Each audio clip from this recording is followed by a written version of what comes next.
Did you know it took Kansas Cityans just 10 days back to raise $2.5 million back in 1919 to build the Liberty Memorial?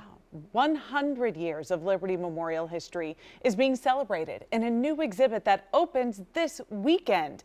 Matt Stewart is at the World War I Museum and Memorial to show us. Matt. Hey, good morning, everyone. To kick off 100 years of the Liberty Memorial and Museum here in Kansas City, the World War I Museum and Memorial is kicking it off with a brand new exhibit celebrating the history of the museum and the memorial. So we are in Memory Hall right now. Take a look up there at that big painting. That was painted 100 years ago, okay? So Raina Ketching is an assistant curator here with this exhibit, and she helped kind of decipher it online. So when you come here, you can learn more about it. So I'm going to step over here. Raina, show us what you learned. So this is the Pantheon de la Guerre, and what we wanted to do was be able to identify each of the people in here. So there's a bunch of different countries represented. Here in this section we have Russia, one of the Allied powers, and then we have a couple of others here. So here, let's go to the US section here in the middle.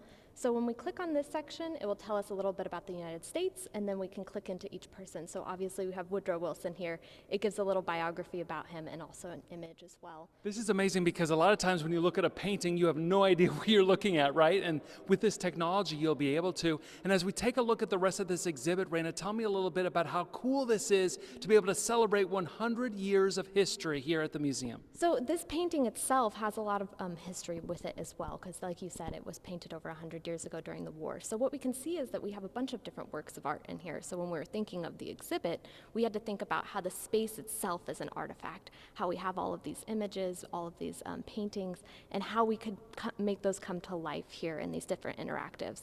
I love the history of Memory Hall when you think about how like veterans would come in here and they would hang out back in the day, and now it's being used to kind of showcase the history of these veterans who used to hang out here. Exactly. And that's the case when you look at all of these different paintings in here as well.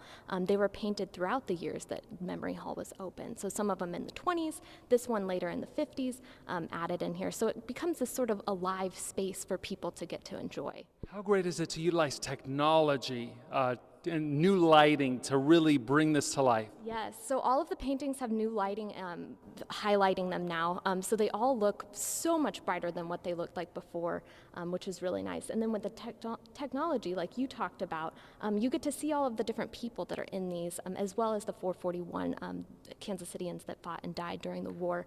We have an interactive for that as well that gets to highlight all of their history.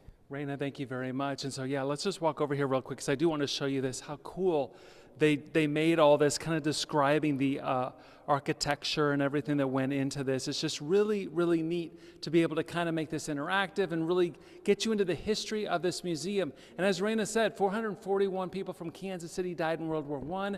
Their names over there, as well as interactive to learn more about them. So if you want to come here and see this new exhibit, it opens up on Friday. This is a new permanent exhibit. It's not going anywhere. So the next time you come to the World War I Museum and Memorial, make sure you go up to Memory Hall and take a look at the history of this wonderful monument here in Kansas City. Matt Stewart, Fox 4, working for you.